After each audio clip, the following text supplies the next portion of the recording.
evening.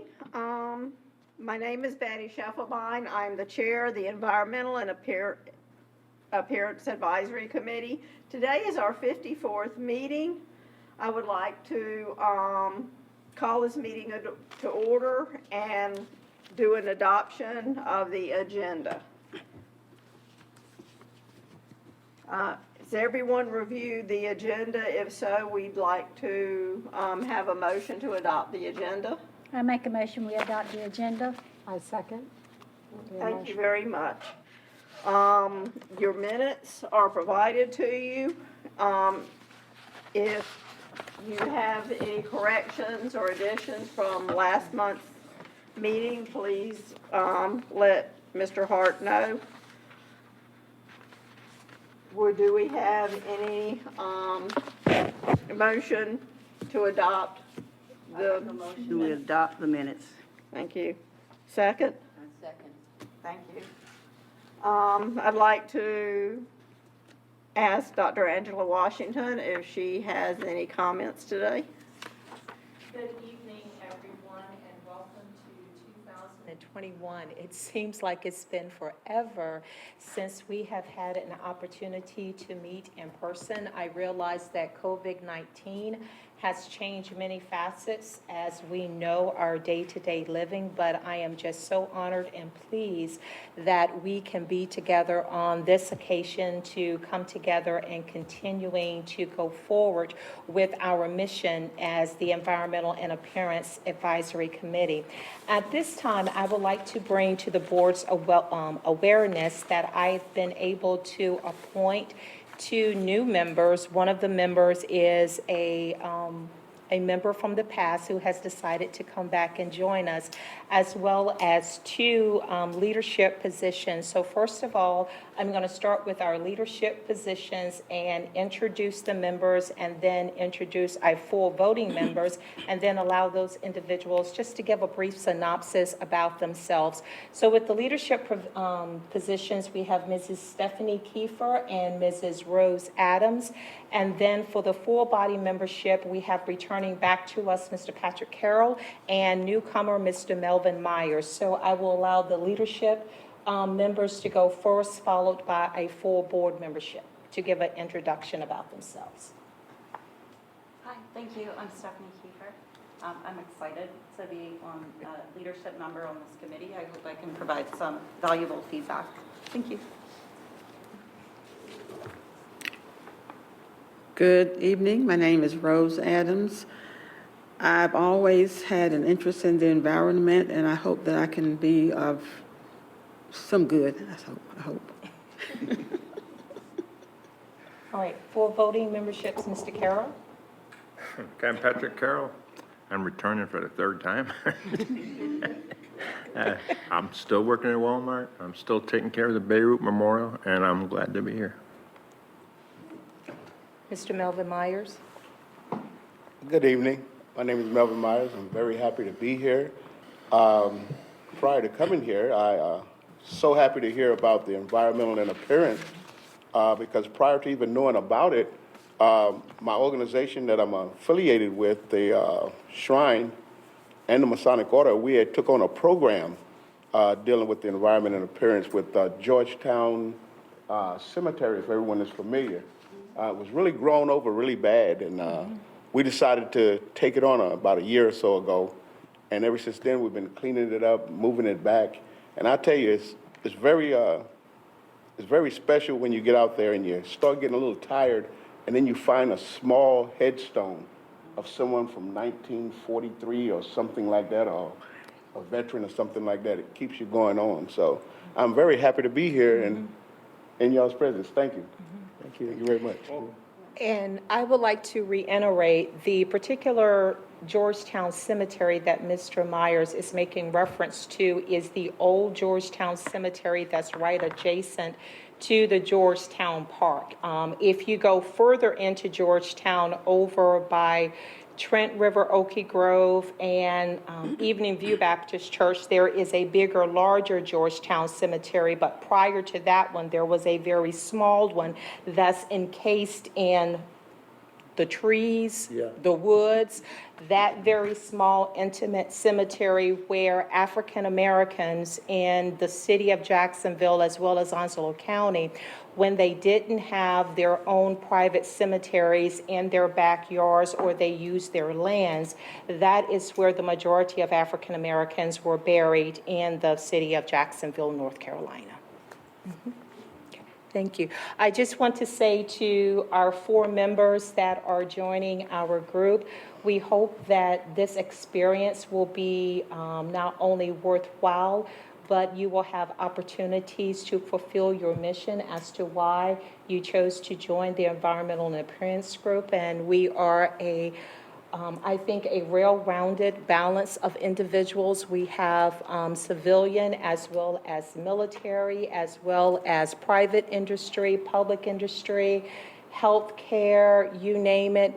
I do believe, encompasses various different aspects, and we are very reflective of the community in which our motto is the caring community, because we really care about our presence, our beautification. So welcome to our committee, and if there's anything that you feel that you want to add or contribute, please do so, okay?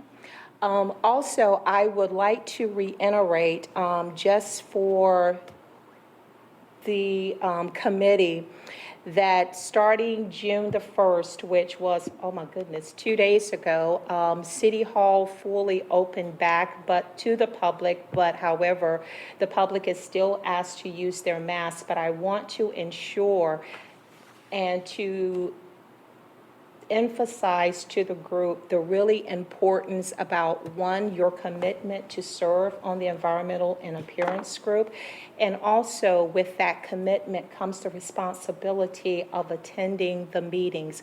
Our meetings are usually scheduled the first Thursday of every other month, so usually we meet 6 times a year. And the importance of the attendance is really a threefold. One, your mission to the city to serve the city of Jacksonville and its citizens. Number 2, we do need a certain number of full-body members in order to satisfy a quorum, in order to hold a meeting. And number 3, it is just your personal commitment to each member, to the board, that we will be here in unison as a collective board in order to carry out the responsibility of this committee. So please make sure that adherence to the meetings is a priority. And yes, we realize that sometimes there are extenuating circumstances beyond our control that is going to happen, and that is a given. And so with that, that will be taken into consideration. But please remember that there is an attendance and policy, and that there is the expectation that the Jacksonville City Council, as well as our mayor, expect that from all of our members on the advisory committees. So at this time, I will turn it back over to our city staff, Mr. Kerry Terrell. Could we please, could we introduce the members that are here now, starting with Grace? Albrecht, member. Sunshine Williams, a member for about 30 years or more. Betty Scheffelbein, current chair. Linda Smith, Henderson, member. Willie Saunders, member. Ossie Keys, member, been here a long time. Derek Hart, staff. Carrie Terrell, staff. Kelly Cannon, staff. Okay. Betty? Go ahead. Okay, our next order of business is elections of the officers. We're going to be asking for nominations, and then we'll vote for a chairperson and a vice chairperson. Nominations by voting members accepted from the floor. Successful candidate elected by majority vote. Term 1 year, effective August 2021. The right to succeed himself or herself for 1 additional term. Do we have any nominations for the vice chair?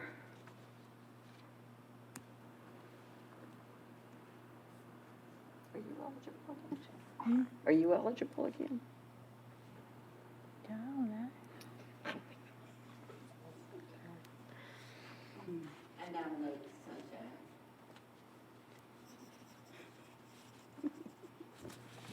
Any other nominations?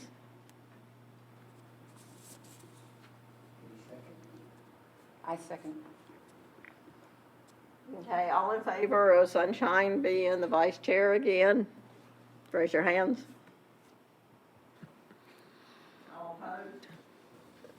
Perfect. Okay, I think we have a problem because I think, Ms. Williams, you've served 2 consecutive terms, is that right? As vice chair? If not? Not as vice chair, Okay, all right, then we're good. no. Yep.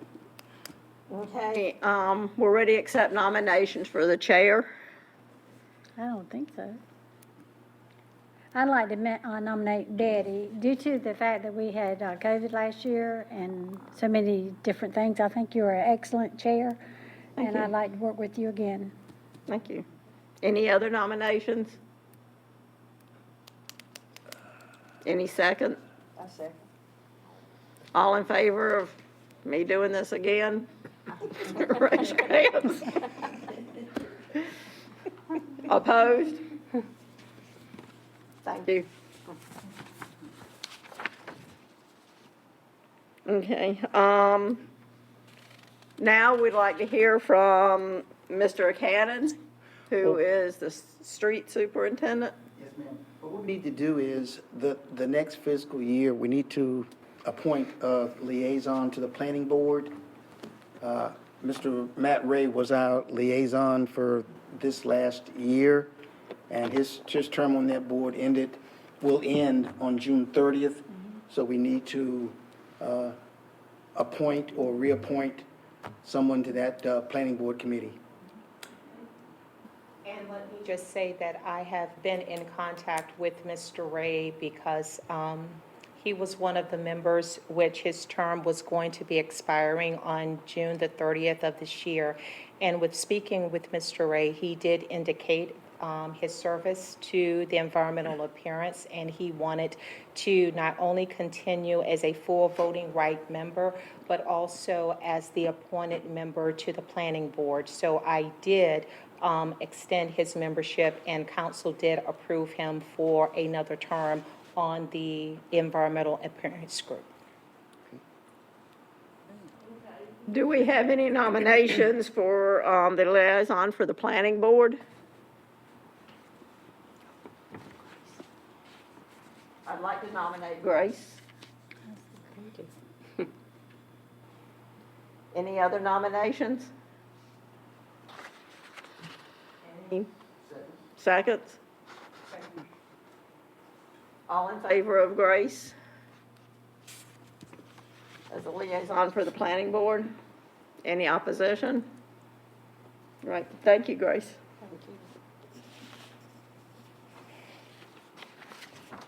Okay. The next thing we'd like to do is to go to our street superintendent, Kelly Cannon.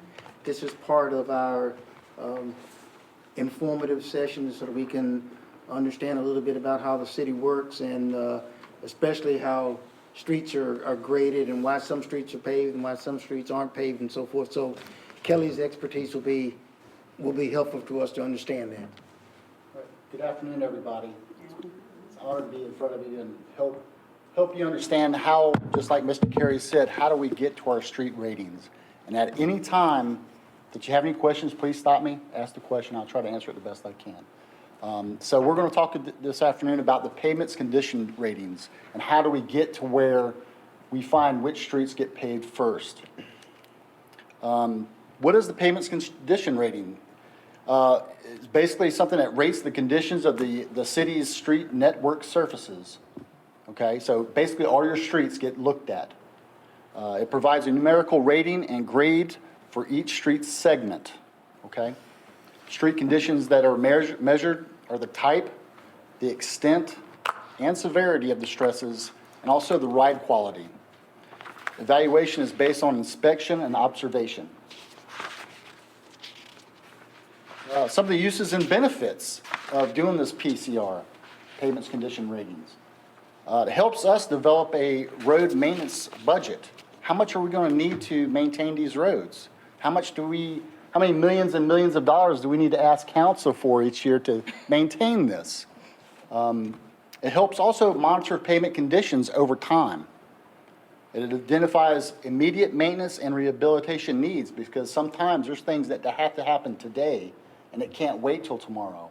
So we're out there identifying these type of actions that need to happen immediately so someone don't lose a vehicle, someone doesn't lose themselves walking in a sinkhole or something opens up on them. We want to make sure that doesn't happen. It also helps develop a network of preventive maintenance strategies. So after all this is done throughout the city, we can look at stuff and say, hey, we need to do this first using these methods of maintenance versus these types of maintenance actions. And hopefully save the taxpayer some dollars if we're able to get there quick enough to prevent any serious damage. And also the ultimate goal is to prolong the life of our pavements, which also save more money because as we all know, pavements are very expensive, very, very expensive. And also helps evaluate pavement materials and designs, which that is usually into the realm of the engineering type folks will come up with that kind of stuff. Any questions so far? All right, I'll press on. Establishing the PCR. Again, it's based on manageable short segments. So when we talk about street segments, which we'll have a good example, we're not looking at all of Liberty. We're looking at small sections, okay? And that's any street. So it helps better for us to understand that because if we look at the whole street as one huge segment, you can have some spots that are very, very good and some spots that are very, very bad. A lot of potholes, a lot of deformations, a lot of cracking.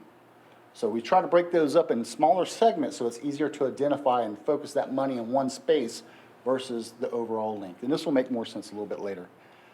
So it also creates a classification and rating system based on defects. Okay, there's all kinds of different defects that I'm sure everyone in here has driven around the city of Jacksonville at least once in their lives, right? At least once. And you know there's a lot of stuff up there. When you're riding over it, you feel the bumps and the humps and the cracks and the potholes sometimes. And we're going to talk about that. And this also gives us a historical data of documented street grades over time. Because as we know, pavement shouldn't be being replaced every year. The same, if you establish it 1 year, it should last for a long time.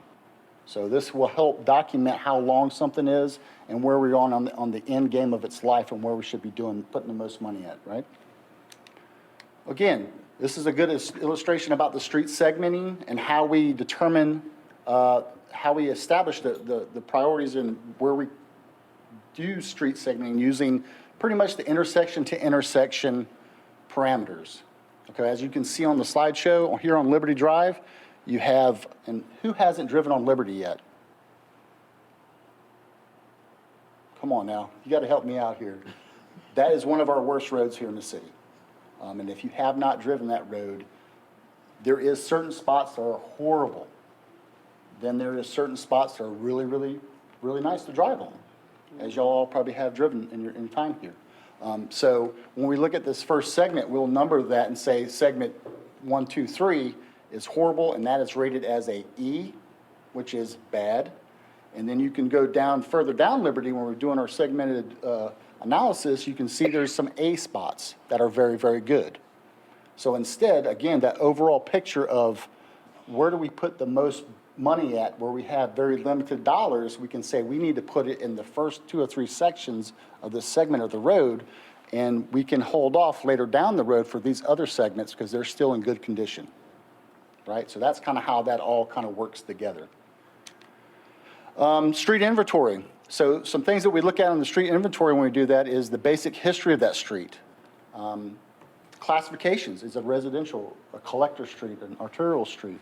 The majority of all streets that we have here in the city in Jacksonville is going to be your residential streets with some collectors. Your arterials is more your DOT streets, the bigger streets, Gum Branch, Henderson, those types of streets. We also look at volume of the traffic and the type of traffic. So what does that mean? So the volume of traffic just means how much vehicle traffic is going over in their specific areas, right? So give you a case in point, commercial area that we have in some areas that have tractor trailers driving over it all the time versus your everyday minivan that drives over it. Which one do you think is going to take more wear and tear? The tractor trailer, obviously. So if you know what your traffic type is, then you look at when you go to replace that, what is the design of that new road that you have to put in? Are you going to design it and pay for a minivan to drive over when you know tractor trailer's there? Probably not. You have to design it for what the traffic and type is going to be on there. So that's very vital information.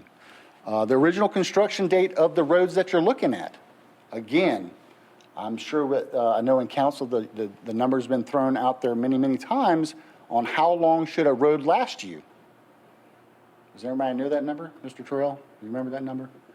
I'm putting nobody on the spot, but we're looking around 20 years. I know it did. 20 years is what we're looking to get out the longevity of a street that you pave. Do we always get that? No, we don't. Again, if we don't do our homework and don't know the traffic and the type that's going over it, you can decrease the number of years you get out of the life of that pavement. Also, under street inventory, you can look at maintenance history. We keep a log of the type of work we do to these streets, so we know what's going on and how much money we've already invested in that, and that helps drive that decision on what comes next. We've done all this maintenance action, maybe it's time to mill and overlay this pavement now because so much already has been put into it. And the condition is based off an A through E rating, and I already talked about that earlier, the A being very good, awesome road, you're looking at your A's are, within 5 years of being paved, brand new pavement, to your E streets that's probably been here since the beginning of Jacksonville. And again, I say that jokingly, but you probably have driven some streets here and said, wow, this has probably been here since Jacksonville first started because they're so horrible, right? Means we do have some new streets. Classification of the road defects. Now this is when, we're going to get interactive here in a little bit. So remember these. Classified defects in 12 distresses and 4 different categories, right? So surface defects, we're looking at raveling, oxidation, and bleeding. Does anybody know what that all means? Probably not, because we're not all road engineers, but I'm going to try to help you understand this. So raveling, when we talk about that, is, your asphalt's basically made out of small aggregate, sand, and bituminous material, the hot tar that binds it all together, right? So when we talk about the defect of raveling, they're talking about the rock, the aggregate in your mix is starting to pop out the surface. And that is what's known as that defect. Oxidation basically means that the top layer of your bituminous material is starting to get sun bleached and it's turning a different color, which the binder in that material and your surface is starting to deteriorate faster. Once that binder starts deteriorating, everything's going to start falling apart and ravel away, causing all kinds of different distresses. Bleeding. So just like it says, it's a bituminous material that you're putting down.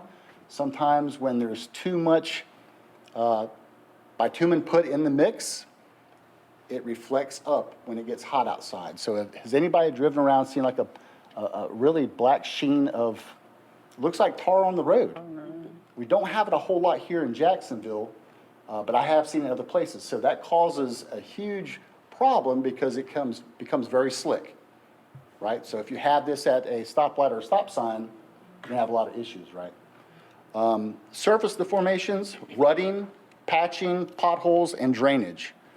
Now, rutting, just like it sounds, in the wheel path where you have some depression, you'll see what we call rutting. Patching, has anybody seen here in the city of Jacksonville where we have patches put into the roads? Yes, we probably all see them, right? They look beautiful. Some are beautiful. But when you have multiple patches in one segment, is it still beautiful? No. Probably not. Your ride quality is starting to suffer. We're going to talk about that at the very end of the slide as well. Potholes. Who here in the city of Jacksonville has seen a pothole or two? It happens, right? With all the rain, right? Rain's happening. It's causing that pothole to get more and more water in it. Your car is, the wheelbase is hitting that pothole, pushing out all the stuff that's in there now, and it's getting bigger and bigger, right? So once we see these potholes, we do patching, right? We try to patch them as quickly as possible. But that is a defect. And the number one thing that it hurts us with any pavement, whether it's asphalt or concrete, is water and drainage. Basically where you have water sitting anywhere in the road. It's very bad. We want to get that water streaming off the streets, down into the curb and gutters, and out to the streams and tributaries, right? Does that always happen here? No. No, it doesn't. Because our streets are a little bit older. Things are starting to fall apart a little bit. But we do our best to identify these and get them fixed as quickly as possible. Okay, probably the one that everybody's really infamous with is the cracking. All right, my favorite is the alligator cracking, right? Alligator cracking is just what it is. It looks like an alligator's back. It's all interconnected, looks like blocks. Transverse cracking is just cracks that run transverse to the pavement across the streets. And then you have the longitudinal cracks, which it is that runs longitudinal with the pavement itself, with the street. And all of this is affected by your ride quality. So if you hypothetically in the passenger seat and your significant other and spouse was driving safely, because we all trust them to drive us, right? And you put a blindfold on in the passenger seat and drove down a road that had all 12 of these distresses, would you feel that in your passenger seat? Mm-hmm. Absolutely. You're going to be doing a bobblehead. You're going to be rocking and rolling a little bit, especially in some of the streets where it's 35 miles an hour or greater, right? All right, some of the methods to the madness. How do we get this rating? Individual distresses generate from the PCR for each street segment. They're calculated from 1 being the worst, complete failure, all the way to 100 being excellent. Major factors in these deterioration go towards drainage, construction date, cracks, and traffic loading. Again, remember, the older the pavement, it's wearing out its life usage, it's going to deteriorate a lot faster, and due to drainage and water sitting on your roadways. And again, some of these roads weren't designed to have a lot of tractor-trailer activity on top of them, but what do we have here? As we get bigger and bigger, you get more and more heavier equipment coming into our streets, and that could potentially aid in the deterioration of our roads quicker. So our distresses are categorized to none, light, moderate, and severe, right? So kind of our 4 categories that we put it into. And the rating index here, again, is based off a numerical number that is assigned once you calculate all the distress factors, and it's put into the gunculator, and it spits out a number for you at the very end. Again, I'm not an engineer. We send that to the engineer section. They do all the homework for us. And for a road segment, it can be from 0 being very bad to a 100 being your best road. And again, that's going to equivalent to an A through E rating. So again, I know we've talked about this in council about the roads being A through E. That all means something when we talk about that. So this is kind of the eye chart that we go off, and you can see the stoplight, green's being good, yellow's kind of cautionary, and E is complete failure. All right, one of my favorites, alligator cracking. As you can see from the slide here, you have what's a light to moderate and to severe. And just like we talked about it, alligator cracking in the severe does look kind of like an alligator's back. So that's why it gets the name alligator cracking. And as you can see, as it gets to the more severe side, how your potholes do form more quickly because those individual blocks will pop out over time, causing all kinds of chaos for you as a vehicle driver. Do we have any streets in the city of Jacksonville severe roads with cracking? Yes, we do. I'm sure we've all seen them before. Rutting. Again, if you look at the slideshow here, you can see a lot of them have a long straight edge that goes across, and it can show a little bit of the depression that is showing in the channelization there. Do we have this in the city of Jacksonville? This is kind of a extra, does anybody know? Where? There's only one spot that I found so far, and that's coming off the bypass, so it's not really one of our streets, which I'm happy for, but we do have one area where I've seen a little bit of rutting. But this is, again, a lot of this is due to overloading of your street with the heavy vehicles, constant over and over. That subgrade is not designed well to where it won't take the heavy load of a tractor trailer or a concrete truck or whatever super heavy load you got. And it just, right in that wheelbase channel, it's going to start depressing on you. And as you see, it gets worse over in time. The longitudinal cracking is, again, we talked about, that runs straight up your road.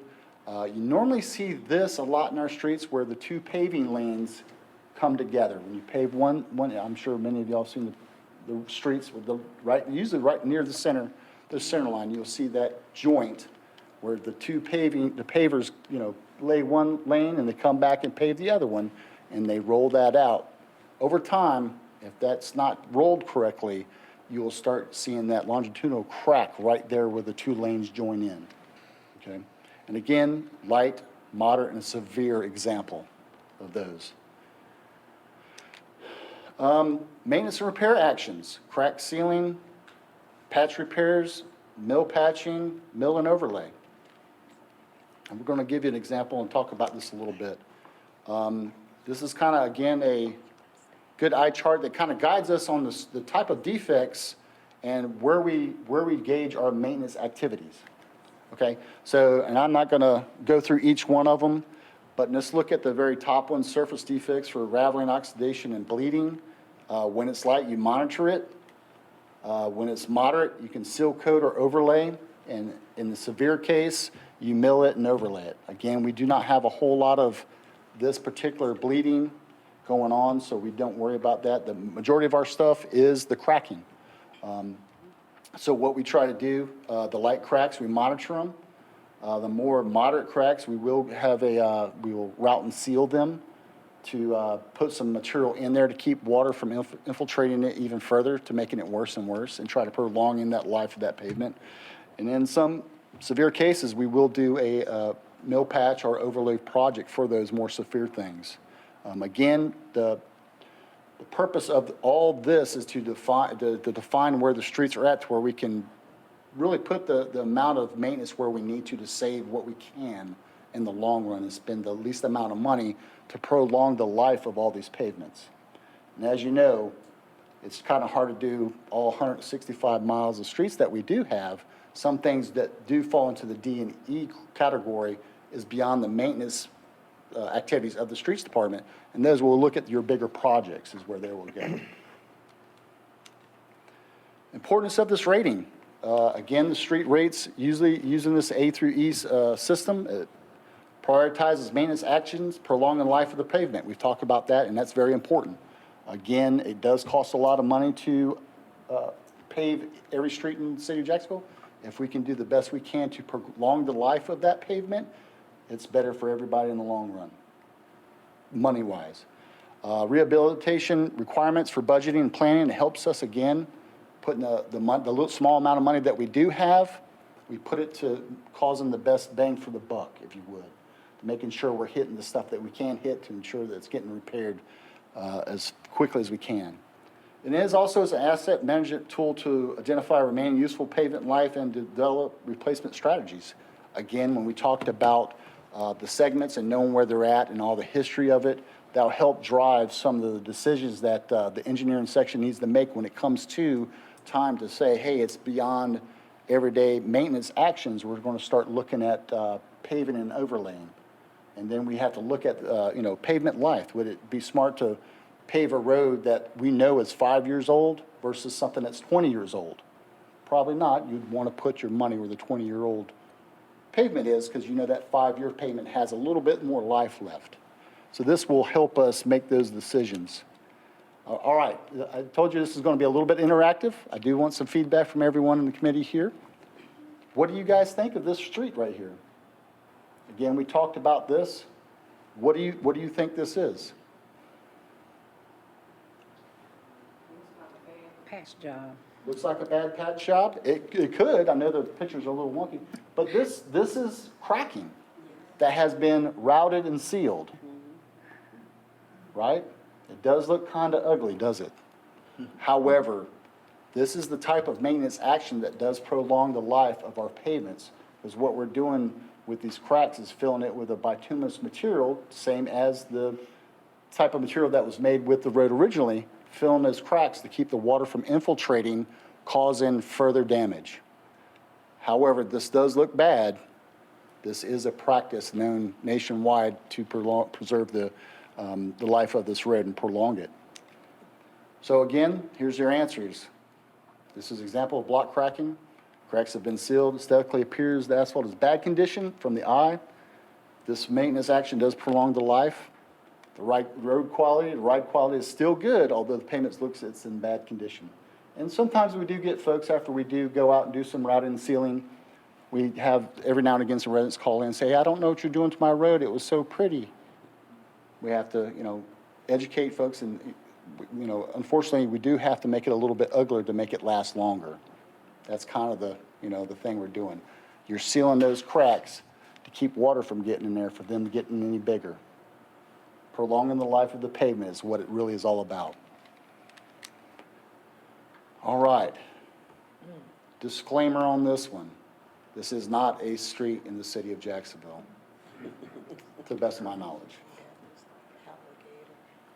Anybody want to take a stab at this one? Those that have been covered up. Potholes have been filled. Right, we did our job. Potholes are filled, right? No. So this is excessive potholing. This is excessive cracking. Would you enjoy riding over this road? No.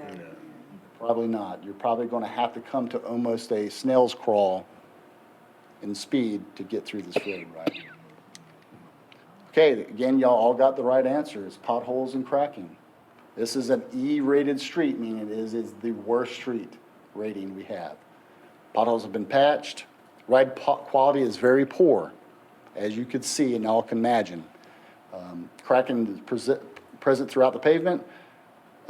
Past sealing maintenance actions have probably happened. However, this will take extensive subgrade work and a complete repave to bring this back to an A street, right?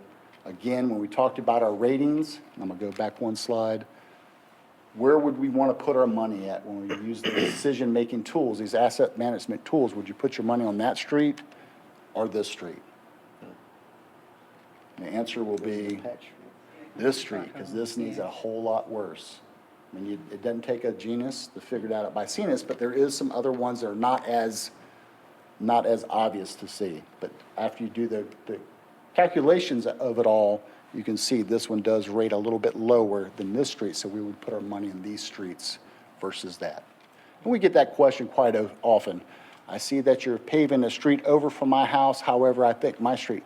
You're absolutely right. If we had all the money in the world to pave all the streets, I'd love to do that. So would our engineer, director. However, we have a very limited budget, and this tool does help us identify where we put that money at, ensure that we're getting the best bang for the buck.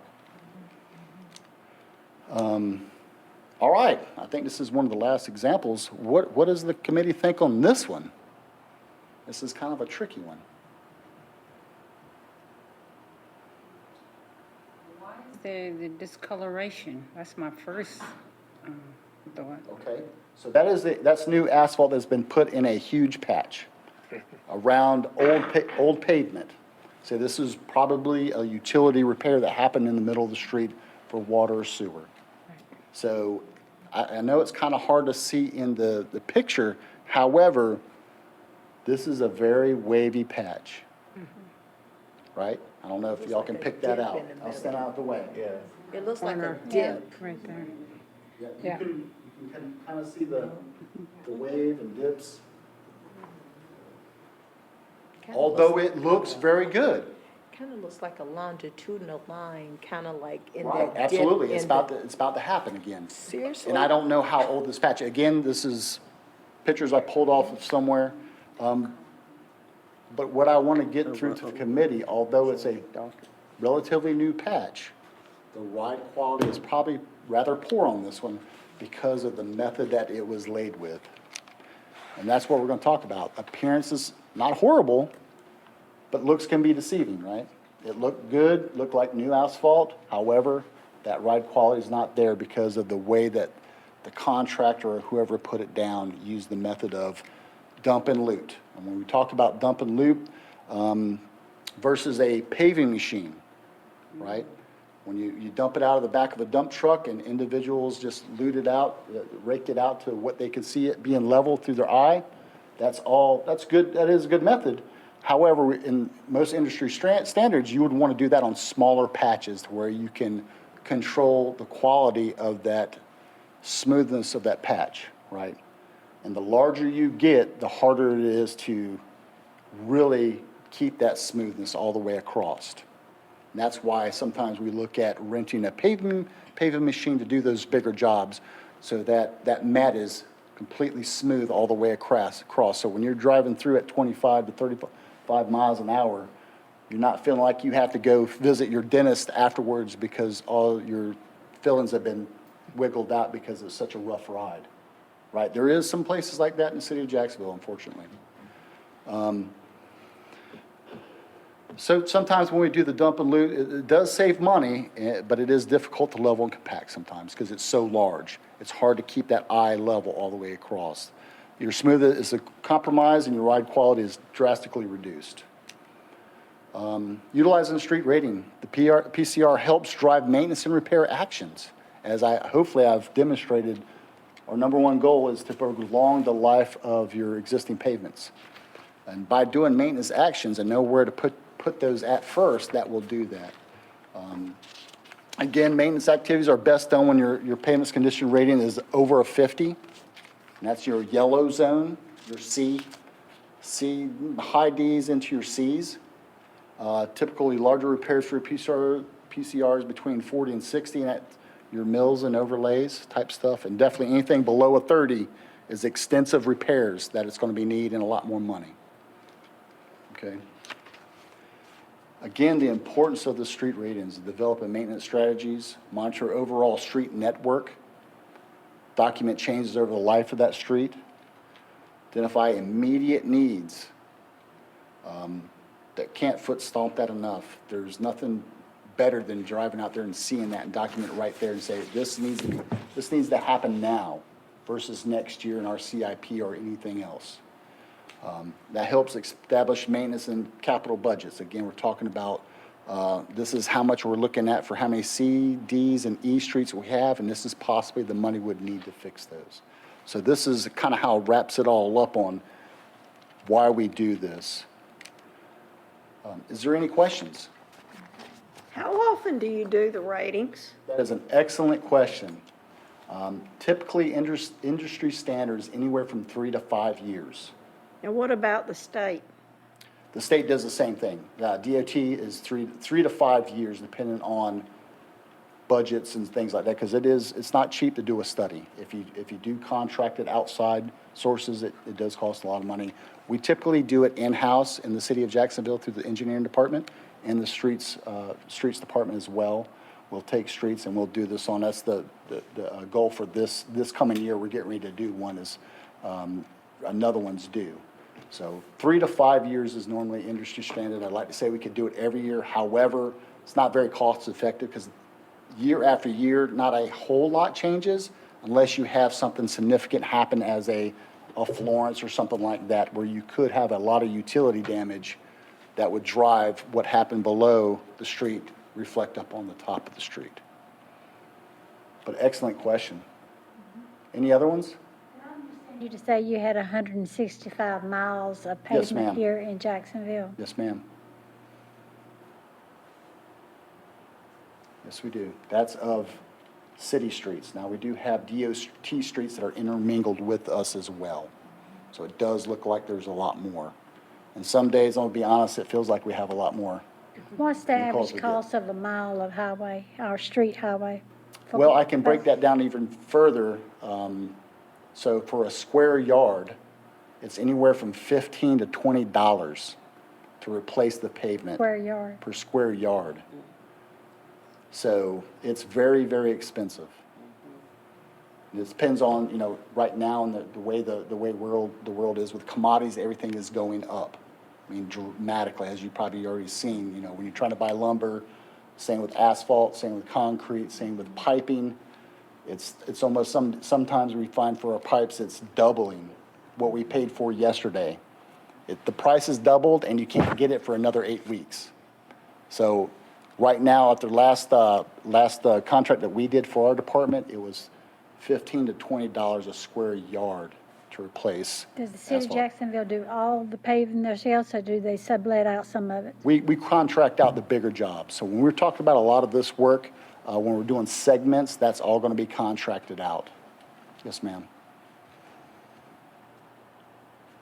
All right, any other questions? I will let the committee know that Councilmember Bob Warden led the discussion during our most recent budget process that paving seems to be one of the items that the council is struggling with. Because we have chosen not to raise property taxes. And because we realize that the majority of our budget will be encompassed on police and fire, because public safety is going to take up the chunk of our budget. And after we look at other operational systems within the city in order for this city to operate as a very well-oiled machine, I will tell you that street paving is the biggest nemesis to the city council, and how to think of strategic ways that we can generate revenue to come back so that we can pave these roads to really obliterate the E's and the F's and the D's, and kind of, if we can maintain C or above, we're doing good. But to find those dollars in an environment now, a financial environment, when you think about what just recently happened last year with COVID and how we're coming from under the umbrella of COVID. But I will also tell you that because supplies and demands have gone through the roof, not only double, triple, but almost quadruple, that can go back to 2 years ago, almost 3 years ago, when Hurricane Florence came through. And then if you go back 2 years to Hurricane Matthew, there are still that rippling effect that is currently going. So the council realizes that with this 165 rows of city roads that we are tasked with maintaining, but also providing the resources, this is just one of those areas that we continue to struggle to find revenue without raising taxes, in order that when individuals come to our cities, they can ride on these nice roads. But if you've been out lately, it's just like, where is all of these people coming from? It's like Jacksonville just had to be this little small town, but any given day of the road, if you have time and patience, go on Western Boulevard and just sit there and ponder for a moment, because you're going to be there for a moment.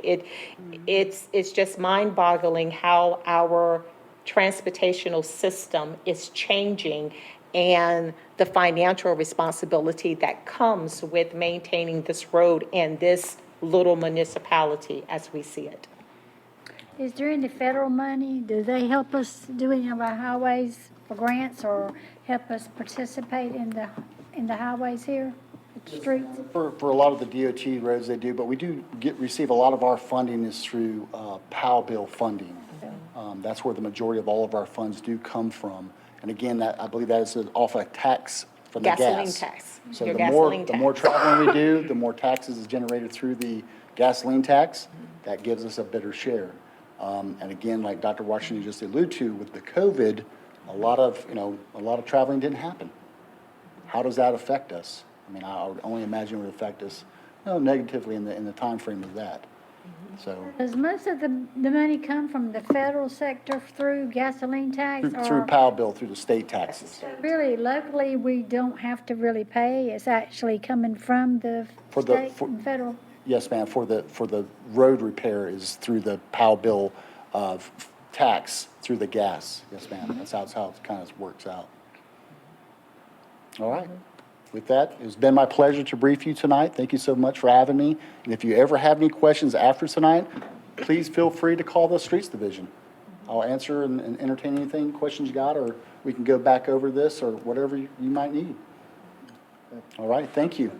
Thank you. Good evening. I'd like to say thank you for everyone that showed up tonight.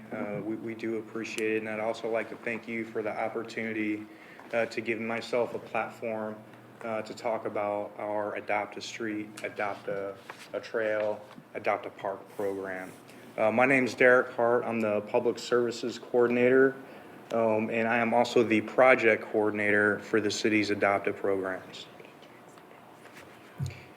The adoptive program provides groups and organizations an opportunity to advance our clean and green initiative here in the city. This is one of many ways that we are advancing this initiative to keep our community clean and looking good. It's designed for volunteers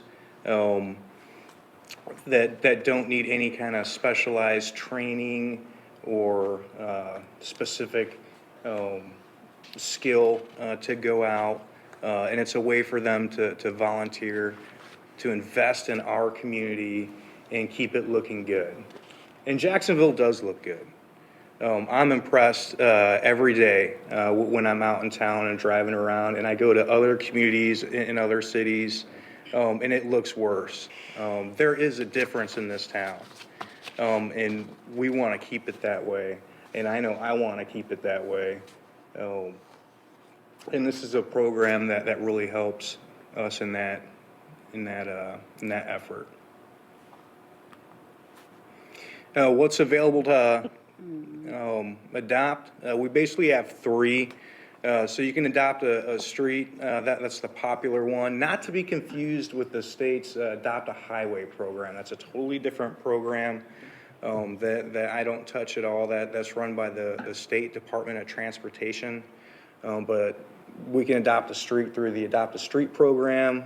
We can adopt a stream or a trail and a greenway. I will tell you that the streets is the popular one, and thankfully, because we have plenty of streets to choose from. So they're out there, so for the folks that are interested, we'll talk about how they can volunteer and how we can get those streets adopted as well. Pictured here in the frame is Mr. James Wheeler. He's been volunteering for the city for a very long time and has made a Herculean contribution in our litter control efforts. He has adopted a stream, a street, as well as a greenway here in town, and dedicates all of his personal time into keeping those areas clean. So he's there with his 10,000th bag of trash that he's collected. So we appreciate him, and we'll probably see more of him later. I don't know if he's had any interaction with this board or not. Haven't been on with this board He used to long, serve on this board. but he is an incredible individual. Our basic agreement for anybody that's interested, the organizations that come to us, we do ask for a 4-year commitment. So it's an agreement between that organization and the city for a period of 4 years to adopt either a street, a stream, or a trail, or portions thereof. And what does 4 years mean? Well, really what it means is what we ask them to do is do one cleanup a quarter. So once every 3 months, at a minimum, we ask that organization to go out and conduct a cleanup. We do ask them to follow any city rules, policies, or safety guidelines for the areas that they have adopted. We do provide blue trash bags and sanitary gloves for all the volunteers that go out and conduct these cleanups, so they don't have to purchase those items themselves. They call me, I get with their coordinator, and I provide that for them. Trash pickup is coordinated. So we do have colored trash bags that we give our volunteers so that our sanitation department can easily identify it.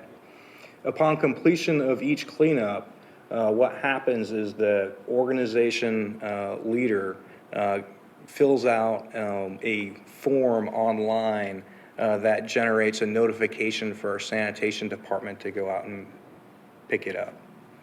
So it works very well.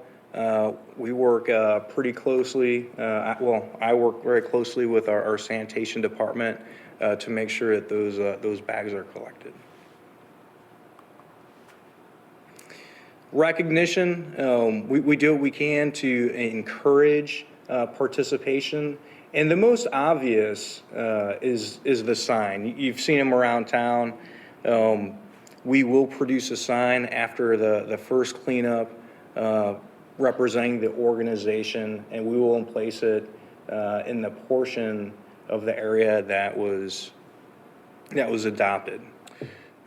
Depending on how many hours are generated per organization, per individual, we will recognize those as well with a star award. For an organization, after 100 hours of completed work, and for the individual, 25 hours. And those star awards, I believe, are approved by this committee, and I signed by the mayor, if I'm not mistaken. So right now, why am I talking to you about the adoptive programs and not someone else? Well, the city did a little reorganization, and my boss appointed me as the program manager. And I'm happy to serve in this capacity. It is now housed in the Public Services Department, came over from the Community Development. I do believe that it's in the right place because of the support network that Public Services has. We have over 170 employees in the Public Services Department. Within the department is the Sanitation Department and the Streets Department specifically. I have asked the department leadership to help me as much as they can in our efforts to support this program. And one of the things that they've done, if you go around town, we talked about all the signs that are up. Well, some of those signs are old. Again, they're 4-year agreements. Some of those signs have been there 10, 15 years. They're still up. So what I've done is I've asked our leadership to leverage some of the technology that we have already in the department. And that's what you kind of see there in the picture. You'll see some little squares there. What they've done is they've begun to identify where all these signs are. And my objective is to find the signs that are outdated and take those signs down and add them to my list for potential adoption for new organizations that come out and take possession of those streets or those trails. So I've been successful in dealing with our department leadership and getting the resources that I've asked for. So, Mr. Cannon, I appreciate your support in that as well. Welcome, Mr. Hart. Currently, we have a couple organizations that have contacted me that are interested in adopting a street specifically. The Alley Temple organization, as well as one of the Boy Scout troops. Now, I've gone through a very long list of streets within the city, so I know what streets we currently have agreements for, and I know what streets that we have that have contracts that have expired and whatnot. These streets kind of stuck out to me as probably the most well-known streets that we have that just aren't adopted. And so what I was interested in, and Mr. Terrell was interested in, was getting some feedback from this committee to give us a little guidance on what streets would you like adopted first. And so what we did is we put in our top 5 after discussing what do we think our top 5 were. And we wanted to get with you tonight to see of the streets, which ones would we like to maybe get adopted first. And of course, the organizations have a say in that too. But if there is a particular area that you guys have noticed, I would like to know so I can help address that with the next available volunteers that we have. And I think you've talked to or spoken of the Georgetown area. Yes, sir. And if that area is of interest to you, I'd like to know so that I can have the support of this committee to advocate for those areas that we want to advocate for.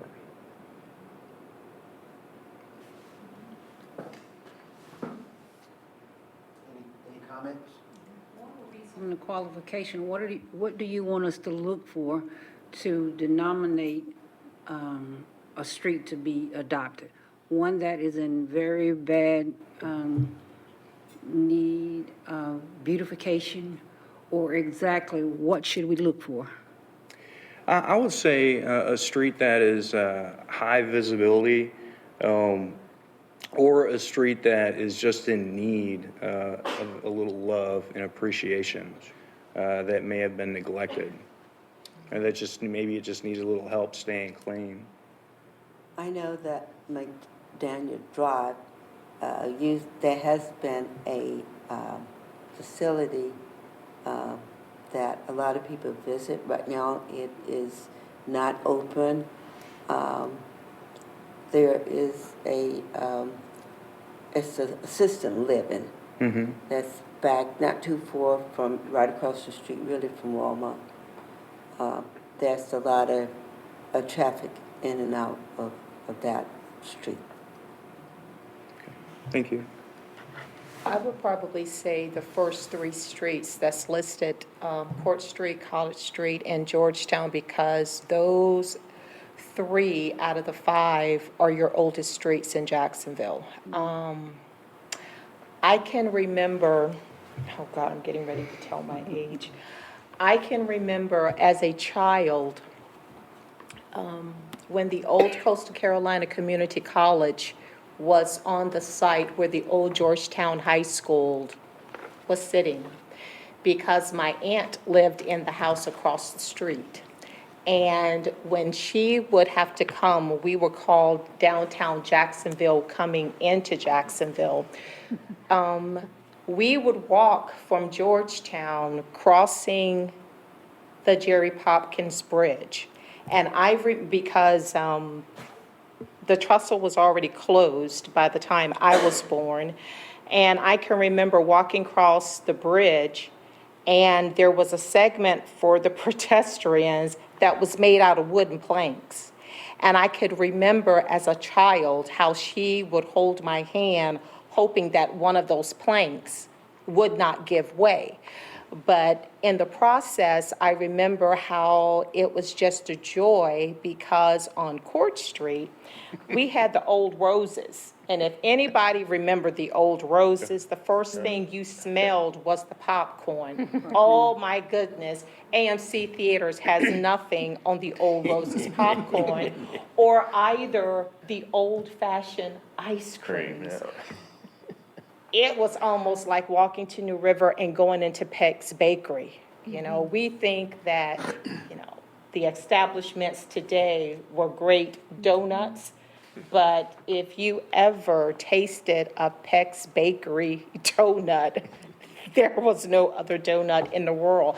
So with this, and also with the significant history of the Georgetown community, because when you exit onto Georgetown, if you turn to the left, it's Georgetown Road. But if you turn to the right, it's called Broadhurst Road. And of course, Broadhurst Road is named after Mr. J.D. Broadhurst, who was the principal of the Georgetown school system back when the educational system in Onslow County was segregated. So that road has two significant meanings. So I'm not for sure if the Broadhurst Road has been adopted, but I would certainly say the Georgetown Road is definitely one of those roads. And when the trestle or the bridge that connected lower downtown to Georgetown, because you had to compete with the train, Court Street and Georgetown Road would be two roads that really need focus. Thank you.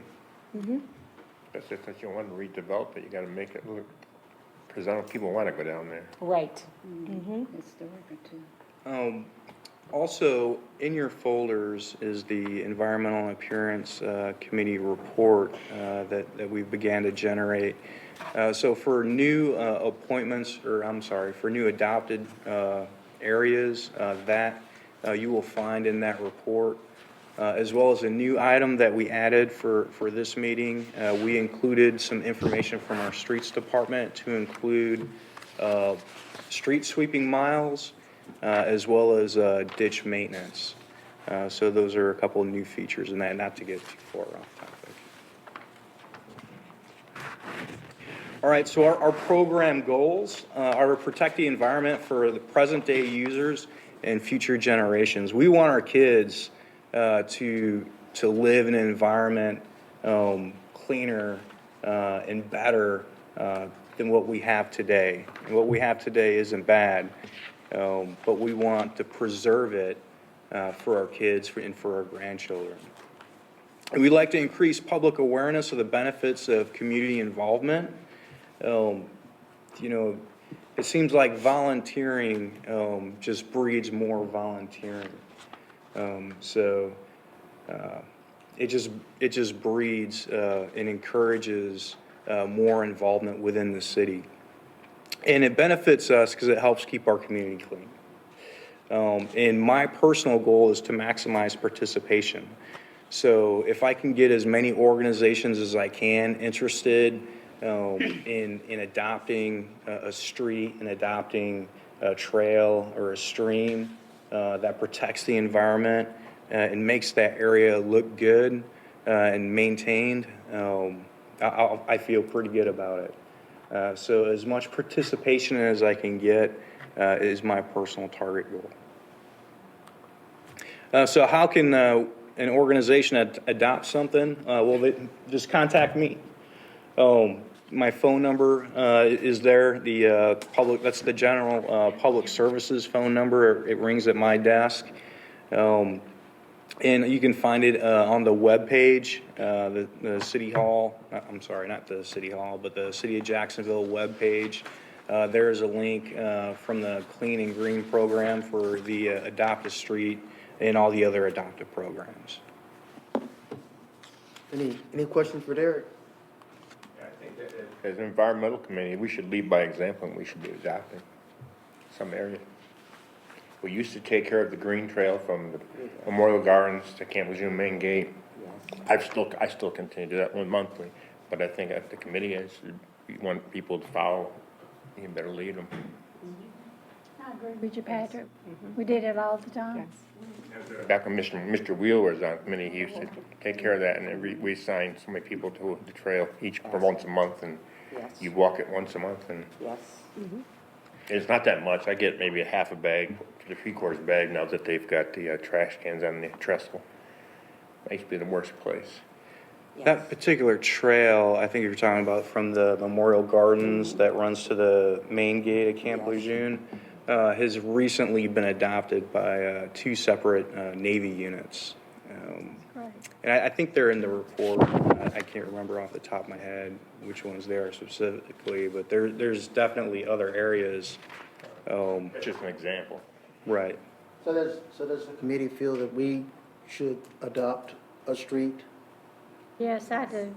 We did at one time do it. Yeah. Does the committee have any preference? Well, let's go back to, Does anybody have a recommendation as to, I think Dr. Washington indicated the first 3 streets, and I think you focused on Court Street in Georgetown, is that right? Okay. Does anybody, Since it's right here. Yes.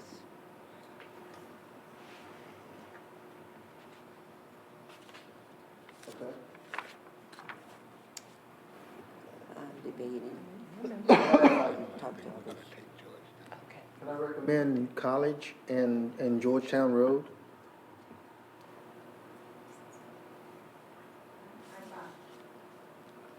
Yes, Gonna do Georgetown. His committee. We're looking towards Georgetown since I Yes, see his it up there group. now. Yes. What about college? College. College and Court Street? Can't do it one. So we can take care of the first 3 streets, I think that Dr. Washington indicated needed some, is that okay with the committee? Be fine. Okay. All right. they need a vote. I think everybody shook their heads in agreement, so I think we're okay. They did vote. Make a motion. Yeah. Thank you very much, everyone.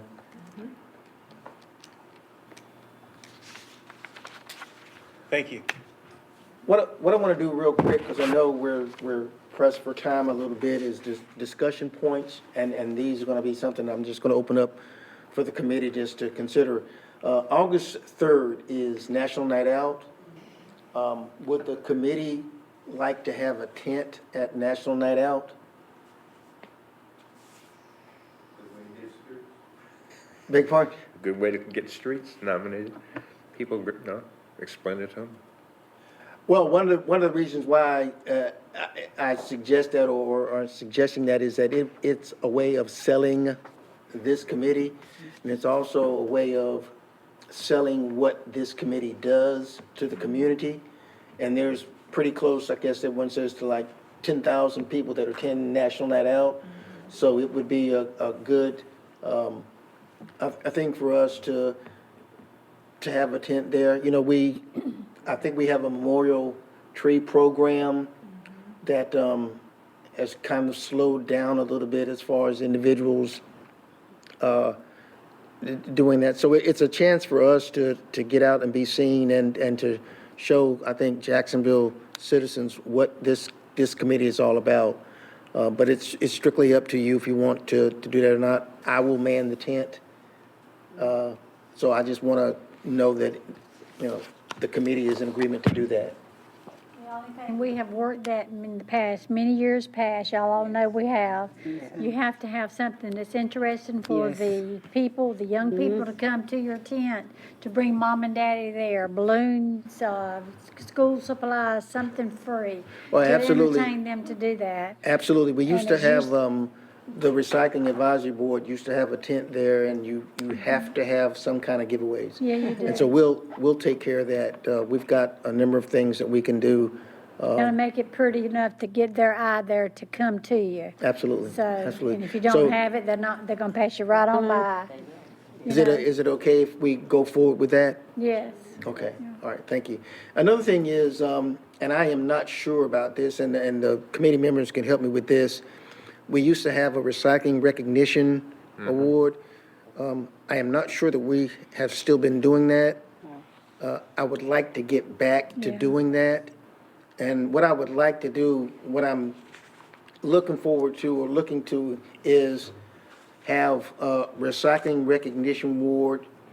And I think it's done on a quarterly basis for each ward, so that when we have the recognition, it's for 4 individuals, families, and 4 different wards to, you know, to kind of spread it out a little bit as far as the recognition is concerned. And for this committee, the Clean and Green Committee, recycling is a large part of what we pushed and what we were trying to relay to the citizens of Jacksonville. So I think that's important if we do it that way and encompass as many individuals as we can. Is that something that we think should bring back? Should be, should be. Okay. Are you talking about just residential, or are you going to encompass commercial as well? Well, what we could probably do, and I think it's best, and the committee, please let me know, is do both Okay. as far as the recognition is concerned, because we are getting some recycling from the commercial side of it and, of course, the residential side, and we just need to, I think it's important to continue to recognize what this community is doing as far as recycling is concerned. It was your department that kept up with the tonnage or the amount of Yes, the ma'am. area that did it, right, Keith? Yes, ma'am. Okay. Yes, ma'am. Another thing too is, and again, help me with this, members of the committee, there was an Outstanding Community Service Award as part of our Clean and Green Award to individuals. Are we still doing that? Do you remember? For outstanding service, whether it's an individual or whether it's a school or a grade school that did great for recycling or whatever. Yeah. A certificate. Again, the goal is to encompass, to let people know what we are doing and to get That's the word right. out for what we are doing as far as the community. And again, this outstanding community service thing could be for an individual, it could be for a school, it could be for a group or an organization that's doing work, that kind of thing. So again, it's strictly up to the committee if you want to do this, but I think it's important, again, to push what we do out to the community. Yes. Is everyone in agreement to maybe start that again? In the past, what type of ratings we got? Seems as if everything we do now, we have to do it in a different, put a spin on it. Yes, ma'am. So if we could get some feedback as to how well it worked. We can do that. Pass. We'll do that for you, and we'll bring it back to the committee, okay? And that's all I have, except what I'd like to go over. We sent some information out about Star Awards for residential and also for businesses. And I don't have all of the slides here for you, just the winners. So I wanted the committee to see who they voted on. As far as residential is concerned, it was 210 Longacre Drive, and this is a look at 210 Longacre Drive. Okay.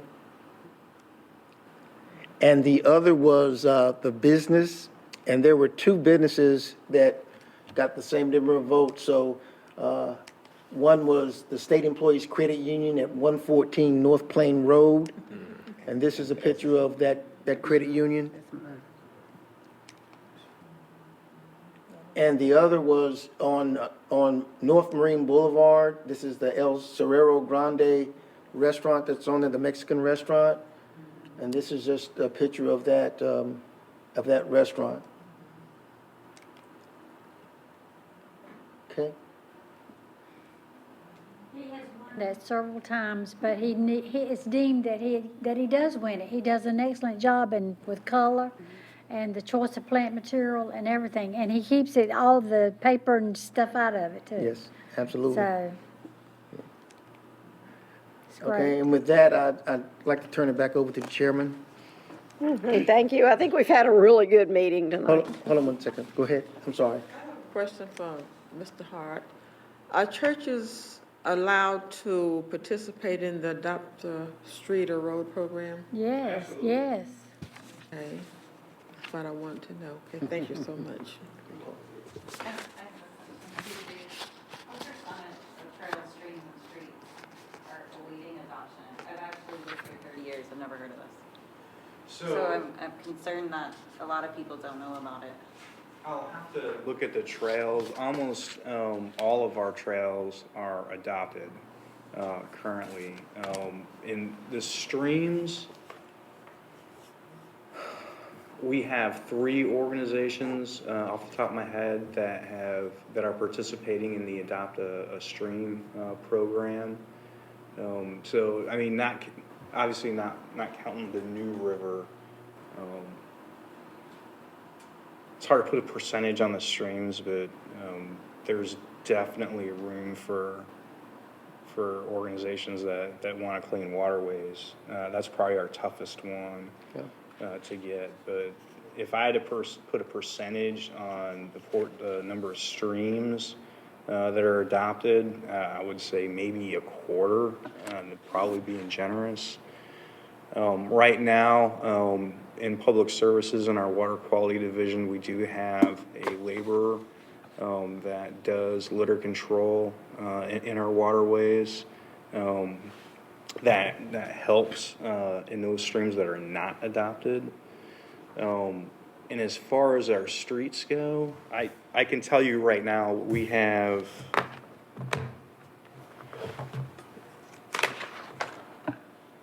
22 streets adopted.